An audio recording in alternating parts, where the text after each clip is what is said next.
In March of 1879, a building lot on Allen Street in Tombstone, Arizona, sold for $5. 4 years later, roughly 6,000 men were pulling $4 a day out of the hills south of that same street, generating more than $168,000 a week in wages alone. And the town they spent it in had 110 saloons, 14 gambling halls, an ice cream parlor, a bowling alley, and telephone service. The population had gone from 100 souls to something like 10 or 15,000, depending on who was counting and how. The official census rolls famously only tracked white men over 21 who were registered to vote. By any honest measure, Tombstone was the largest city between New Orleans and San Francisco, and it had gotten there in less time than it takes most towns to pave a road. The whole thing started because a man couldn't sit still.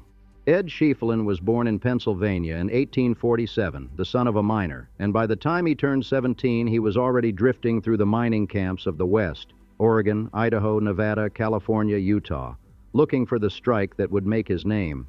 He had a regular job once for about 18 months and later said he was no better off than when he'd been prospecting and not half as well satisfied. That gives you a sense of the man. By 1877, he'd washed up at Camp Huachuca in southeastern Arizona, a military outpost at the foot of the Huachuca Mountains, where the Army was keeping watch on the Chiricahua Apache.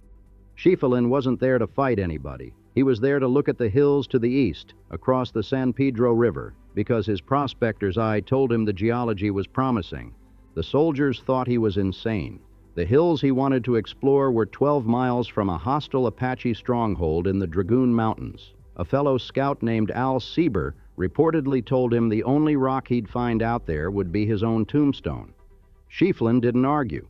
He just went looking day after day, using an old cabin called the Brunkow Place as his base of operations. The cabin had its own grim reputation. More than 20 people had been murdered there over the previous 2 decades. But Schieffelin didn't seem to mind. He later said he wasn't looking for bullets, and if one happened his way, it wouldn't have made much difference to anyone but him. After months of finding nothing worth filing on, he spotted silver ore in a dry wash on a high plateau the locals called Goose Flats. It took several more months to trace the float back to its source, but when he located the vein, he estimated it at 50 feet long and 12 inches wide. Flat broke. He had 30 cents in his pocket. He walked north to find his brother Al, who was working at the signal mine near Globe, about 180 miles away. Al brought 3 ore samples to the mine's assayer, a man named Richard Gerd. Gerd was experienced and confident. He looked at the samples and assessed the richest one, from a claim Schieffelin had called the graveyard, at $2,000 a ton. That number was enough to make Gerd quit a good job on the spot. He'd just been offered the superintendent position, and throw in with the Schieffelin brothers. When the other miners at Signal saw Gerd leave, they knew something was up. The 3 men shook hands. They never wrote a partnership agreement. They never had a quarrel, and they went south to Tombstone. The early strikes came fast. One of Schieffelin's first finds, the Lucky Cuss, yielded $1,500 a ton in silver and another $1,500 in gold, numbers that would make a modern mining executive weep. But the best story belongs to the Contention Mine, which got its name from a dispute. A prospector named Hank Williams had made a deal with Gerd. In exchange for assay work, Williams would share equally if he hit pay dirt. Williams struck a rich silver lode and then tried to cut Gerd out of the arrangement. Gerd and the Schieffelin brothers rode out to Williams' claim and convinced him, firmly, to honor his deal. Williams agreed, and they named the claim the Contention. Williams named his half the Grand Central. Both turned out to be among the richest mines in the district, and together they would produce millions. It is a very Tombstone story. A handshake deal, a broken promise, a confrontation, and then everybody making money. By late 1879, Schieffelin, Gerd, and Al Schieffelin had staked out several more claims, the Tombstone, the Tough Nut, the Goodenough, and word was spreading fast. Former Arizona Territorial Governor Anson Safford put up financial backing in exchange for a quarter interest in the Tough Nut claim. They formed the Tombstone Mining and Milling Company and built a stamp mill on the San Pedro River, about 9 miles away, because there was no water on Goose Flats. That distance would shape everything that followed. The mill towns of Charleston, Contention City, and Fairbank all grew up along the river to process the ore, connected to Tombstone by a 9-mile wagon road that cost $3.50 per ton to traverse. The town site was surveyed in March 1879, and those $5 lots on Allen Street were snapped up. Within months, tents and shacks gave way to wooden buildings. A post office had already been established the previous December, and it has never been discontinued, which is one of those small facts that contains a remarkable amount of history in it. A stage line was running express from Tucson, and most riders bought one-way tickets. But here's the thing about Ed Schieffelin. He didn't want to run a mine. He wanted to find things. When he came back from a 4-month prospecting trip, his brother Al had lined up buyers for their interests in the Contention claim, which they sold for $10,000. It would later yield millions. By July of 1880, the Schieffelin brothers cashed out entirely, selling their 244,000 shares of stock to a Connecticut syndicate for $600,000 each. In today's money, that's roughly $15 million apiece. Richard Gerd took his payment in company stock and eventually made considerably more. Schieffelin took his fortune, built a mansion in San Francisco, got married, traveled, and before long, he was back out in the wilderness with a pick and a canteen, looking for the next strike. He died in 1897, slumped over ore samples in his cabin in Oregon, still prospecting. The mines he left behind kept producing, and the town he left behind kept growing. Consider what Tombstone looked like by mid-1881, just 2 years after those first lots sold. It had 4 churches: Catholic, Episcopal, Presbyterian, and Methodist. It had 3 newspapers, including the Tombstone Epitaph, which is still being printed today and holds the distinction of being the longest-running newspaper in the American West. The Epitaph's founder, John Philip Clum, didn't pretend to objectivity. He called Tombstone a city upon a hill and said the paper would be a representative mining journal, a vehicle for enhancing the town's founding industry. The other papers took their own stances, and political feuds between editors played out in ink week after week. Tombstone had 2 banks. It had Vogan's Bowling Alley. It had an ice house and an ice cream parlor, eventually 5 ice cream parlors, in fact, which tells you something about both the desert heat and the disposable income floating around town. It had several Chinese restaurants, a couple of French places, 2 Italian establishments, and numerous Mexican joints, alongside upscale continental dining rooms and home cooking spots like Nellie Cashman's Russ House. Fresh seafood was delivered daily from Baja, Mexico, a detail that still seems improbable given the geography, but the money in Tombstone could make improbable things happen. It had telephone service. The Arizona Telephone Company started putting up poles in March of 1881. By 1883, the city had 2 gas companies, 3 water companies, and 2 ice companies. West of town, there was a horse racing track, and on its infield, someone had laid out a baseball diamond. Tombstone fielded a baseball team from 1882 to 1929. The first swimming pool in Arizona Territory was built at the north end of 5th Street, and alongside all of this civic ambition, the town had 110 saloons, 14 gambling halls, numerous dance halls and brothels, and a whole section of town that respectable women would not enter. Allen Street was the main commercial artery, open 24 hours a day, and it operated with a social geography as precise as any city's. Respectable women stayed on the north side. The south side belonged to the saloons and the working girls. The mines and stamp mills ran 3 shifts around the clock, and when the whistle blew at shift change, hundreds of men poured into Allen Street with money in their pockets and nowhere to be until morning. The roughly 6,000 men employed in the Tombstone district, miners, mill workers, teamsters, mechanics, earned their $4 a day, union wages, working 6 10-hour shifts per week. Those $4 in 1882 had roughly the purchasing power of $140 today. A young, mostly single male workforce, earning good money in a town with 110 places to drink. The scene that unfolded on Allen Street every evening was something no movie has ever quite captured. The mining itself was carried out largely by immigrants from Cornwall, Ireland, and Germany. An 1881 Cochise County census found that the Irish were the largest group of foreign-born residents, with 559 counted. Cornish miners brought their expertise in hard rock mining and, improbably, their wrestling traditions. Cornish wrestling competitions were held at the Birdcage Theater, and the results were regularly published in newspapers back in the United Kingdom. Chinese and Mexican workers provided laundry, construction, and restaurant services, though they also faced organized hostility. An anti-Chinese league formed in the 1880s to boycott their businesses. One of the prime entertainments for the moneyed set was the Crystal Palace Saloon, which boasted a mahogany bar 45 feet long.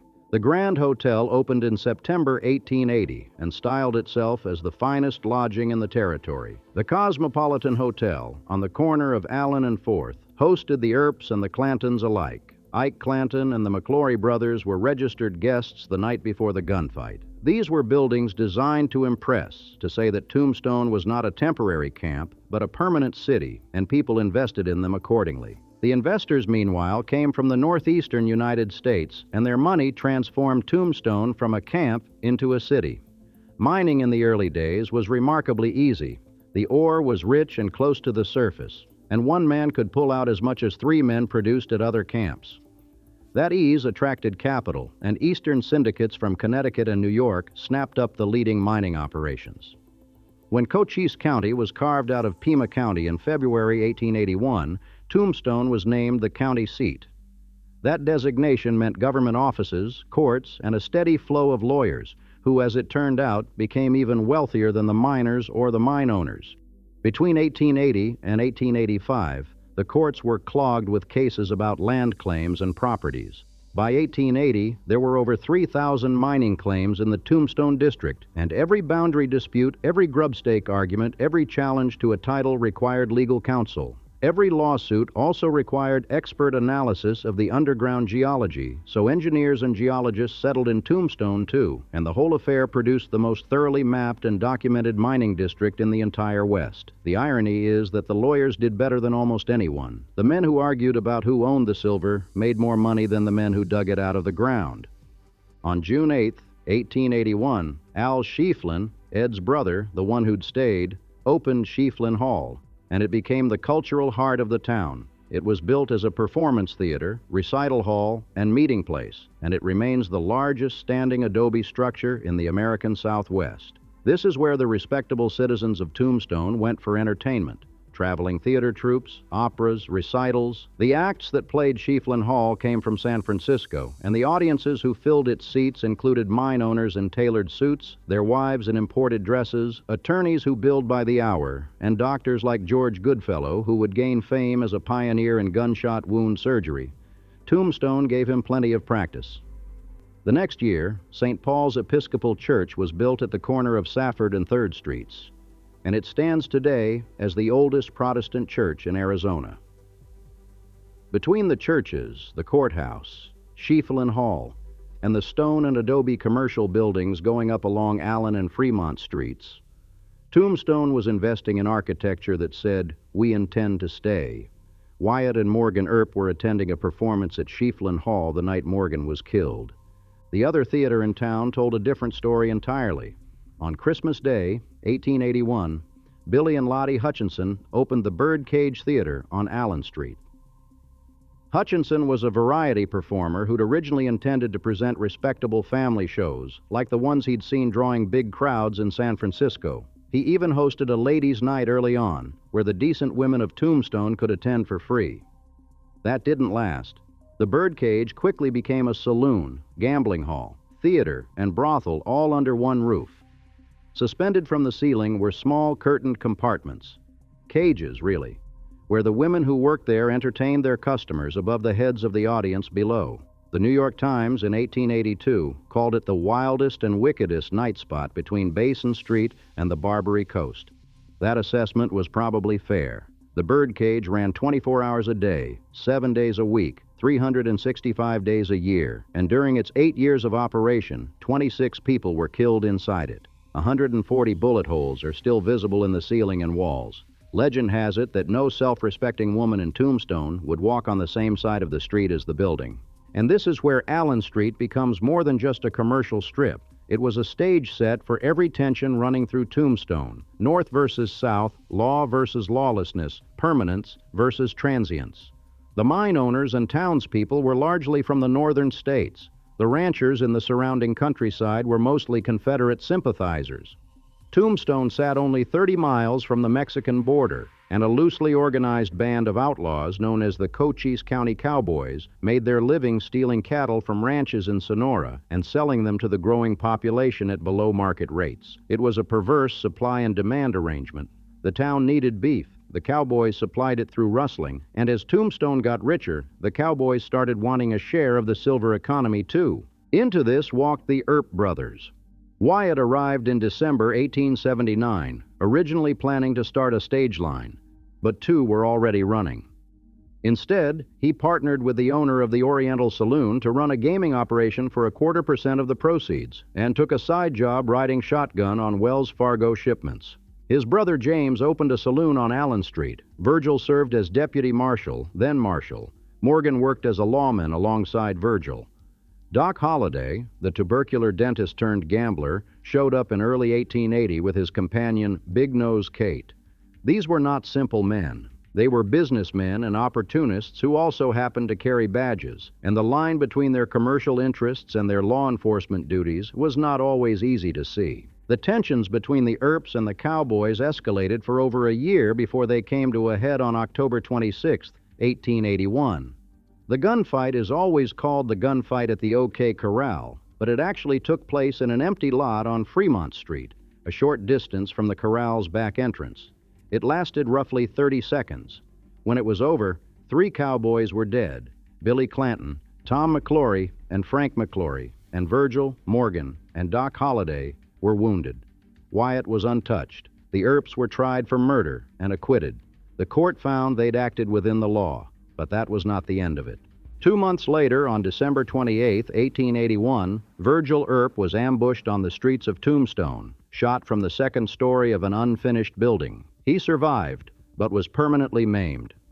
On March 18, 1882, Morgan Earp was playing billiards at Campbell and Hatch's on Allen Street when a shot came through the window and struck his spine, killing him as Wyatt watched.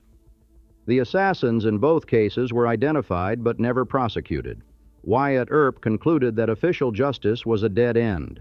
Armed with warrants from the U.S. Marshal's office, he led a posse on what became known as the Earp Vendetta Ride, hunting and killing 4 of the men he held responsible.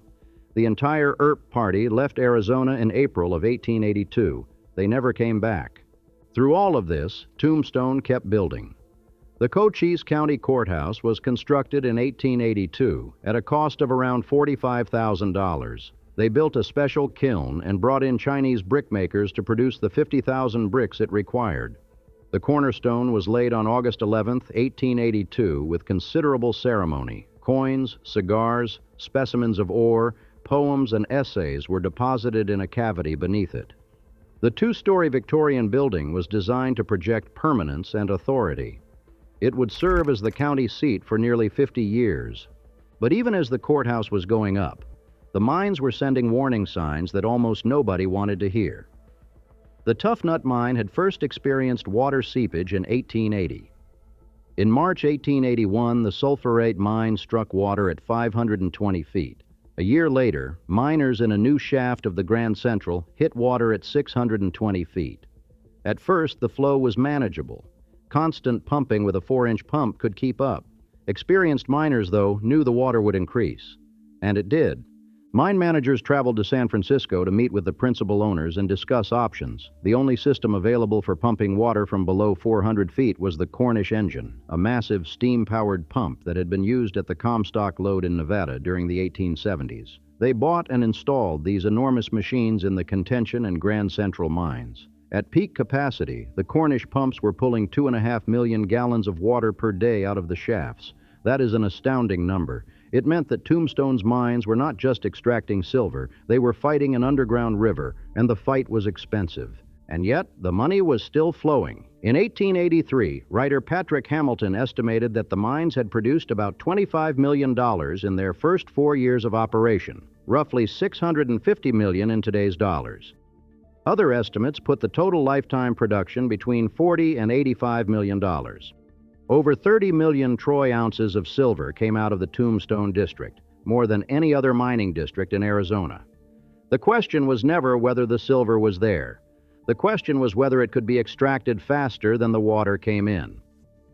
Meanwhile, a woman named Nellie Cashman was running the Russ House on the corner of 5th and Toughnut Streets, and her story tells you something about Tombstone that the gunfights never could.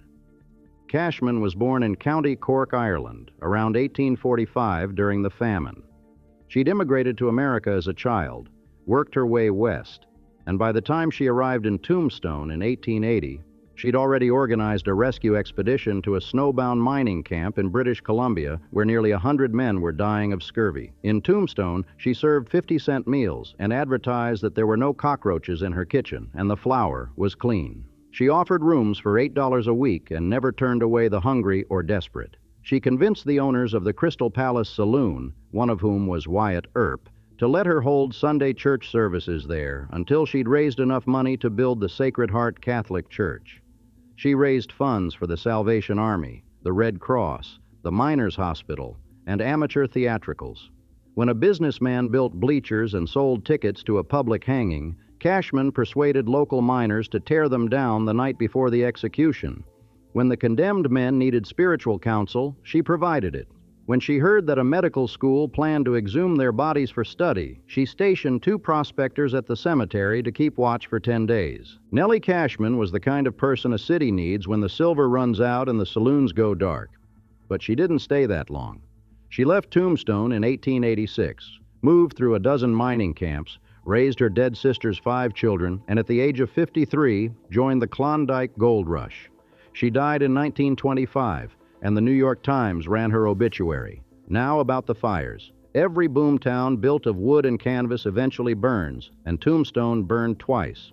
On June 22, 1881, a cigar reportedly ignited a barrel of whiskey in the Arcade Saloon, mid-block between 5th and 6th on Allen Street. The fire spread through 66 businesses in the eastern half of the downtown before it could be stopped. The town rebuilt within 6 months. Less than a year later, on May 26, 1882, another fire started in the back room of the Tivoli Saloon on the south side of Allen Street, between 4th and 5th. This one was worse.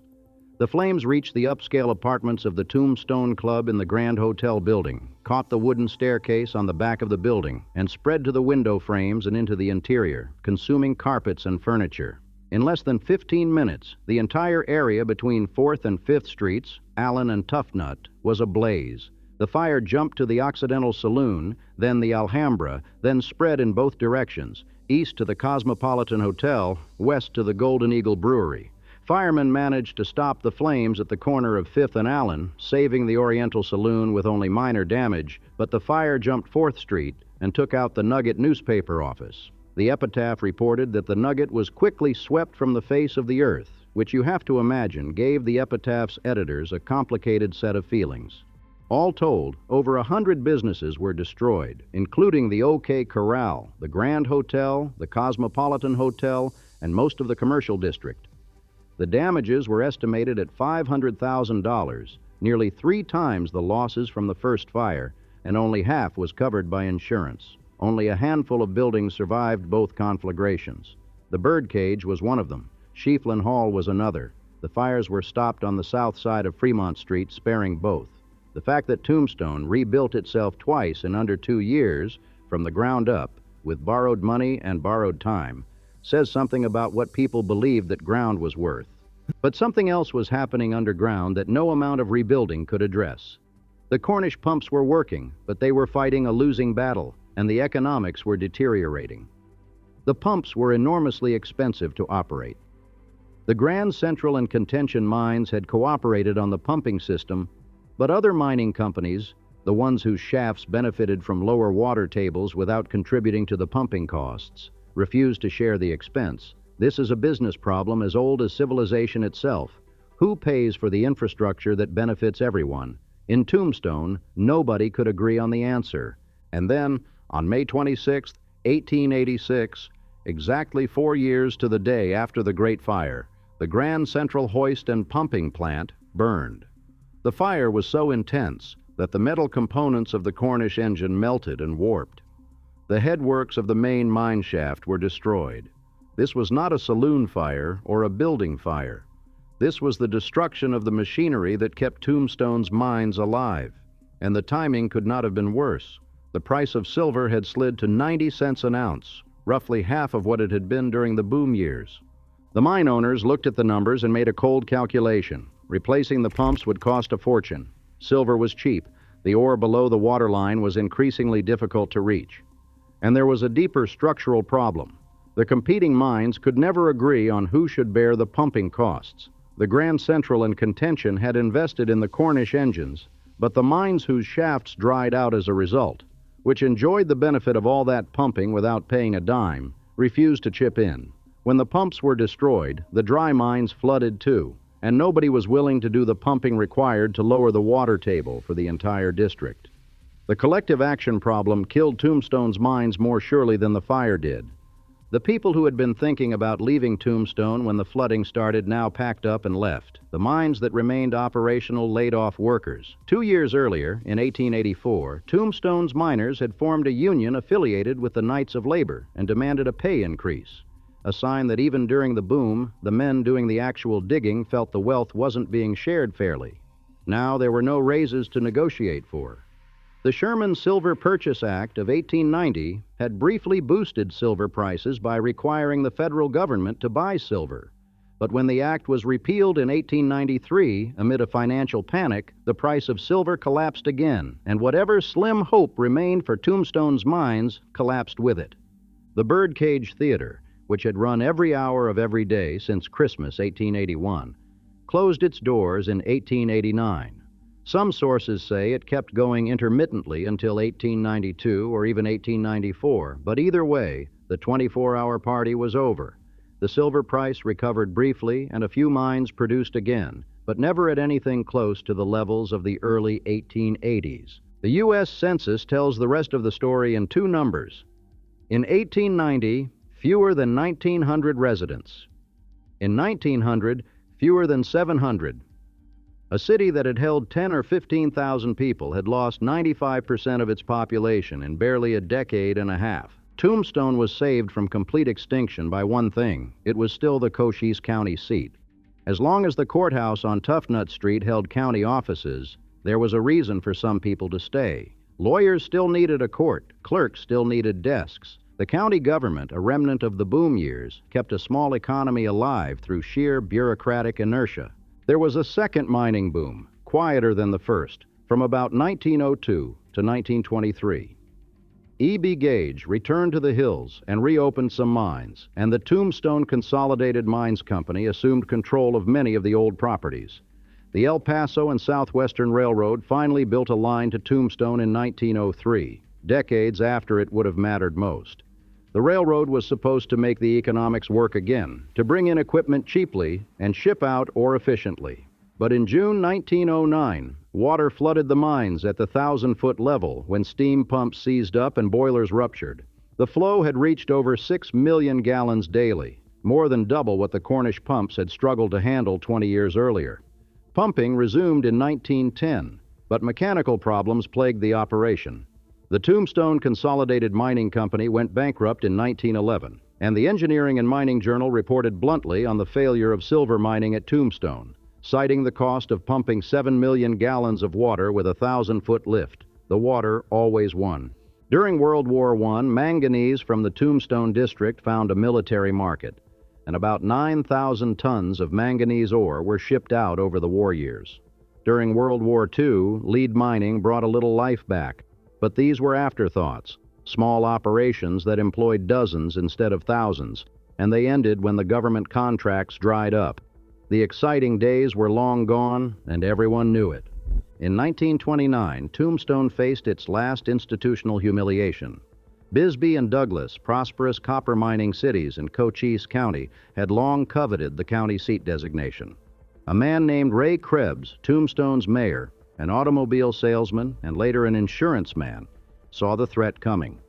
A newspaper editor named William Kelly proposed a celebration to mark the 50th anniversary of Tombstone's founding. Krebs recognized the idea for what it was, a marketing campaign disguised as a party. He personally contributed $1,000. The city council approved the plan, and they scheduled a 4-day event for the third weekend of October, naming it Heldorado. The celebration came off well. Old-timers who remembered the 1880s came back.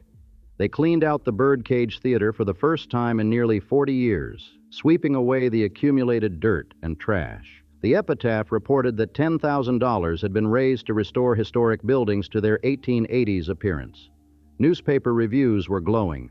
For 96 hours, Tombstone was the jewel of the Old West mining towns again, without the whiskey or the murder. But the inaugural day of Heldorado coincided with the stock market crash. The celebration ran October 24th through 27th, 1929. Black Tuesday was October 29th. Whatever economic momentum Krebs and Kelly had hoped to generate for Tombstone evaporated along with the savings of a nation. On November 19, 1929, the voters of Cochise County elected to move the county seat to Bisbee, where it still resides today. The courthouse on Toughnut Street, the one built with 50,000 bricks and all that ceremony in 1882, the one that had kept Tombstone alive for nearly half a century, was largely unused and then vacant. Someone tried to turn it into a hotel in the 1940s. That failed. It stood empty until 1955, when the Tombstone Restoration Commission acquired it and eventually developed it as a historical museum. It became the second Arizona state park ever created and the first to open to the public. Today it displays thousands of artifacts documenting a past that the building itself was designed to outlast.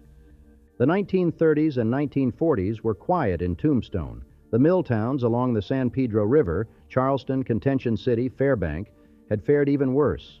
Fairbank, which had been built in 1881 as the key railroad stop linking Tombstone's mines to the outside world, lost its purpose almost overnight when the mines flooded. The last residents left in the 1970s, and Fairbank is now a ghost town, its adobe buildings crumbling along the river. Tombstone itself had a few hundred permanent residents, a handful of operating businesses, and a growing awareness that its most valuable asset was no longer underground. It was the story itself. Walter Noble Burns had published Tombstone, an Iliad of the Southwest in 1927, and the book had kindled a national fascination. Frederick Bechtoldt's articles and books had added fuel. In the 1950s and 1960s, that fascination exploded through movies, television, and comic books. Tombstone was featured on NBC's Wide Wide World documentary series in 1955. The remaining residents looked at what they had: a few blocks of original buildings, a graveyard full of famous names, and a 30-second gunfight that everyone in America had heard of, and decided to build an economy around it. In 1961, the historic town center was designated a National Historic Landmark District, described as one of the best preserved specimens of the rugged frontier town of the 1870s and 1880s.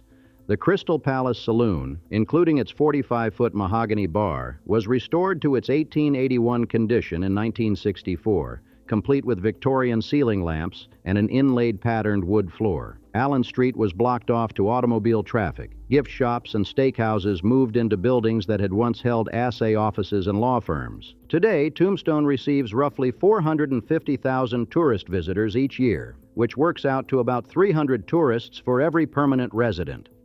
The 2020 census counted 1,308 people living there. The median household income is around $35,000. The median age is 64. The post office that opened in December 1878 is still operating. The Tombstone epitaph is still being printed. Schieffelin Hall is still used for civic events and meetings. The Birdcage Theater is a museum, and you can walk across its original floors and look up at the suspended cages and count the bullet holes if you're so inclined. The Cosmopolitan Hotel, where Virgil Earp was staying when he was ambushed, was never rebuilt after the 1882 fire. The lot where it stood is a vacant space behind a fence. The Grand Hotel, which opened in September of 1880 with ambitions to be the finest lodging in the territory, burned in 1882 and exists now only in photographs. The Oriental Saloon, where Wyatt Earp ran his gambling operation, burned in the 1881 fire, was rebuilt, survived the 1882 fire, and eventually became a drugstore when Arizona enacted Prohibition in 1914. It has been home to a number of other businesses since. Ed Schieffelin's grave sits on a hill about 3 miles northwest of town, near the dry wash where he first found silver. His will had been specific. He wanted to be buried in prospector's clothing, with his pick and canteen, under a simple stone cairn, like the ones miners used to mark their claims. The citizens of Tombstone complied with every wish except the last. They built a monument 25 feet tall and 16 feet wide, shaped like a prospector's claim marker, but far too grand for the man who'd wanted to keep things simple. The inscription reads, Ed Schieffelin, died May 12, 1897, aged 49 years, 8 months, a dutiful son, a faithful husband, a kind brother, a true friend. Allen Street is quiet after dark now. A few businesses keep late hours during Heldorado or the occasional festival, but most evenings, the boardwalks that once never emptied are empty by 9 o'clock. The silver is still down there, under the water table, under the mesa, under the town. Nobody is going to pump it out. Silver sells for what it sells for, and the water comes in at 6 million gallons a day, and the math hasn't worked since 1886. The lots that sold for $5 in 1879 hold souvenir shops now, and the stagecoach that runs up and down Allen Street carries tourists instead of Wells Fargo strongboxes. The door of the Birdcage Theater is still the same door that Billy Hutchinson hung on Christmas Day, 1881, when he thought he was opening a respectable family theater. It's propped open during business hours, and the sunlight reaches just past the threshold before the interior pulls it into shadow.